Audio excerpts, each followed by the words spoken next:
साधु संत समाज अपना गुरु महाराज अपना माता पिता की अपना पितृ पिता की ग्राम सर्वदेवा देवी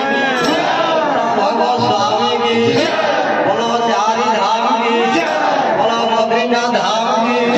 बोलो अयोध्या धाम की बोलो द्वारिका धाम की बोलो श्री क्षेत्र जगन्नाथ धाम की बोलो धर्म देवता की बोलो द्वादश गोपाल की बोलो अष्ट सखी की बोलो 64 सखी की बोलो 32 सहस्र सखी की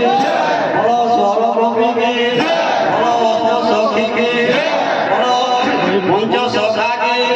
बोलो पंच तत्व की बोलो चारि धर्म की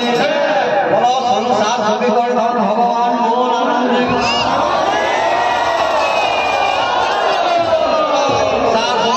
भगवान मोहनानंद